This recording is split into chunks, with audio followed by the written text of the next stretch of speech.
Sam Pitroda के बयानों की वजह से कांग्रेस एक बार नहीं बल्कि कई बार मुसीबत में फंसी है। इस बार भी उन्होंने बीजेपी को कांग्रेस पर हमले का मौका दे दिया है। देश में इस वक्त लोकसभा चुनाव चल रहे हैं। यही वजह है कि अगर चुनाव के बीच नस्लीय टिप्पणी वाला बयान सामने आएगा तो क्या विरोधी पार्टी को बैठे बिठाए मुद्दा नहीं मिल जाएगा। ऐसा ही कुछ सैम पित्रोदा के नस्लीय टिप्पणी वाले बयान की वजह से हुआ है। 15 दिन पहले इनहेरिटेंस टैक्स वाले बयान से कांग्रेस के लिए मुसीबत खड़ी करने वाले पित्रोदा ने अब नस्लीय टिप्पणी कर पार्टी को फंसा दिया है। बीजेपी पर बाउंसर फेंक रहे पित्रोदा ने खुद ही कांग्रेस को हिट विकेट करा दिया है। भारत की विविधता को समझाने के लिए सैम पित्रोदा ने जो मिसाल पेश की है उसने न सिर्फ विवाद खड़ा कर दिया है बल्कि कांग्रेस को उनके बयान पर सफाई देने के लिए मजबूर होना पड़ा है। सैम पित्रोदा के नस्लीय टिप्पणी को लेकर प्रधानमंत्री नरेंद्र मोदी और बीजेपी पूरी तरह से हमलावर है। वहीं कांग्रेस ने भी इस बयान से दूरी बना ली है। हालांकि डैमेज हो चुका है और माना जा रहा है कि इसका सीधा असर चुनाव पर पड़ने वाला है। दरअसल एक पॉडकास्ट में सैम पित्रोदा ने बुधवार यानी 18 मई को कहा, हम 75 साल से बहुत सुखद माहौल में रह रहे हैं जहां कुछ लड़ाइयों को छोड़ दें तो लोग साथ रह सकते हैं। हम भारत जैसे विविधता से भरे देश को एकजुट रख सकते हैं जहां पूर्व के लोग चीनी जैसे लगते हैं, पश्चिम के लोग अरब जैसे दिखते हैं, उत्तर के लोग गोरों और दक्षिण भारतीय अफ्रीकी जैसे लगते हैं। उन्होंने कहा, इससे कोई फर्क नहीं पड़ता, हम सभी भाई बहन हैं। भारत में अलग अलग क्षेत्र के लोगों के रीति रिवाज, खान पान, धर्म, भाषा अलग अलग हैं, लेकिन भारत के लोग एक दूसरे का सम्मान करते हैं। सैम पित्रोदा के इस नस्लीय टिप्पणी वाले बयान को लेकर ही घमासान मचा हुआ है। दूसरी ओर जब सैम पित्रोदा ने देखा कि उनके नस्लीय टिप्पणी वाले बयान की वजह से देश की सियासत गर्मा गई है तो उन्होंने तुरंत इंडियन ओवरसीज कांग्रेस के अध्यक्ष पद से इस्तीफा दे दिया। कांग्रेस भी इस्तीफे को लेकर तैयार बैठी थी क्योंकि उसे तुरंत ही स्वीकार कर लिया गया।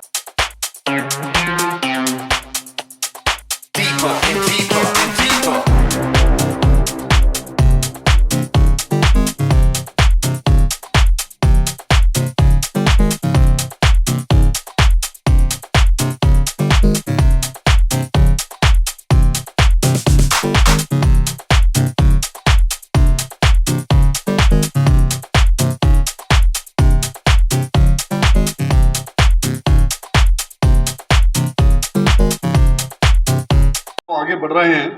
हमारे लोकसभा चुनाव के चरण जिस प्रकार से आगे बढ़ते आ रहे हैं, कांग्रेस की हताशा और उनके नेताओं के जो विवादास्पद बयान हैं वो लगातार हम सबके सामने आ रहे हैं। ये कोई नई बात नहीं है। इतिहास इस बात का गवाह रहा है कि कांग्रेस ने इस देश के आज़ादी के समय से और जब इस देश का विभाजन हुआ तो निश्चित रूप से उसके पीछे कहीं न कहीं जाति और धर्म के आधार पर जो विभाजन करने की नीति कांग्रेस की रही, जिस प्रकार से फूट डालो राज करो की नीति कांग्रेस ने शुरू से अपनाई है।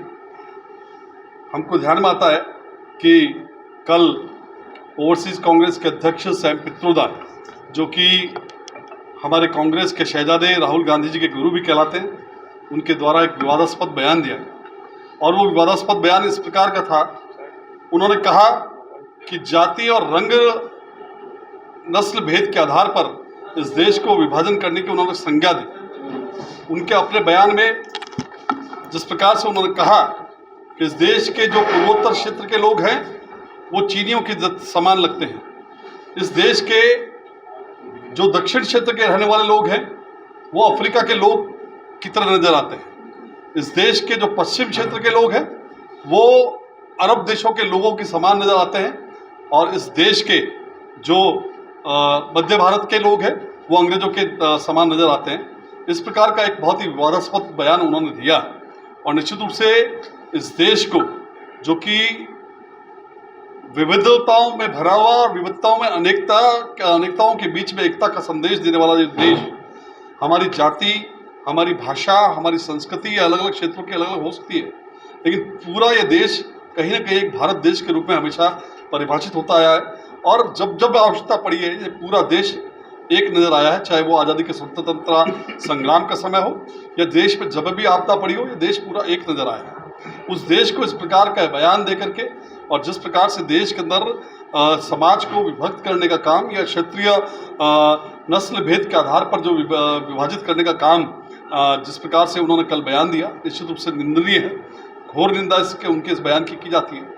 और जिस प्रकार से ये ठीक उसी प्रकार की बात है कि जब प्रधानमंत्री नरेंद्र मोदी जी ने हमारी सम्मानीय राष्ट्रपति द्रौपदी मुर्मू जी को जब राष्ट्रपति बनाने का निर्णय लिया तब भी कांग्रेस ने इसका विरोध किया। और वो कल सैम पित्रोदा के इस बयान से स्पष्ट रूप से इस बात का नज़र आता है कि उस समय जो उनका विरोध करने का जो कारण है, कहीं न कहीं जो उन्होंने कल बयान दिया कि रंग नस्ल भेद के आधार पर, इसका मतलब हम ये माने कि द्रौपदी मुर्मू भी अफ्रीकन लगती है। लेकिन निश्चित रूप से इस पूरे बयान के पीछे कहीं न कहीं एक बड़ी साजिश नज़र आती है। और कांग्रेस के इन नेताओं द्वारा पूर्व के अंदर भी जिस प्रकार के विवादास्पद बयान दिए गए, या कहीं न कहीं जब ये बात करते हैं कि इस देश के अंदर जातिगत गणना की बात की जाती है, तो निश्चित रूप से लगता है कि जिस प्रकार से पूरा देश आज धर्म संस्कृति के नाम पर और अपने राष्ट्रीयता के नाम पर जब एक हो रहा है, तो उसे किस प्रकार से विभाजित किया जाए, उसमें किस प्रकार से फूट डाली जाए, इसका प्रयास लगातार कांग्रेस कर रही है। और चूंकि इस आम चुनाव के अंदर जैसे जैसे आम चुनाव आगे बढ़ रहा है, स्पष्ट रूप से उनकी हताशा इस प्रकार के बयानों में नजर आती है कि उनके हार का अंदेशा बिल्कुल उनको स्पष्ट नजर आता है। और इस प्रकार के बयान देकर के वे इस पूरे देश के अंदर कहीं न कहीं एक शांति या संतोष पनपा देना चाहते हैं।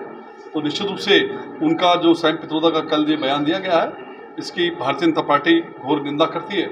और इस प्रकार के नेताओं पर निश्चित रूप से कांग्रेस को भी जिस प्रकार से उन्होंने कल कदम उठाया है, लेकिन मुझे लगता है कि इस प्रकार के जो भी बयान देने वाले पूर्ववर्ती जो कांग्रेस के नेता हैं, उन पर भी कहीं न कहीं कांग्रेस पार्टी को इस प्रकार की सख्त कार्रवाई करनी चाहिए। जो देश को विभाजित करने की बात करते हैं, जो समाज को विभाजित करने की बात करते हैं, निश्चित रूप से उनका एक जो बयान है बड़ा निंदनीय बयान। क्या बयान था? सैम पित्रोदा ने कल पॉडकास्ट के अपने इंटरव्यू के अंदर कहा कि इस देश के अंदर जो हमारे पूर्वोत्तर क्षेत्र के लोग जो रहने वाले हैं, वो चाइना के लोगों की तरह दिखते हैं। जो दक्षिण भारत के लोग हैं वो अफ्रीका के लोगों के समान दिखते हैं। जो पश्चिमी भारत के लोग हैं वो अरब के समान लगते हैं, और जो मध्य भारत के हमारे लोग हैं वो अंग्रेजों के समान लगते हैं। तो इस प्रकार की जो ये रंग भेद के आधार पर जो उन्होंने एक परिभाषा देने के, भारत के इस देश की परिभाषा देने का प्रयास किया, निश्चित रूप से बड़ा उनका कुत्सित प्रयास है और हम इसकी निंदा करते हैं। अगला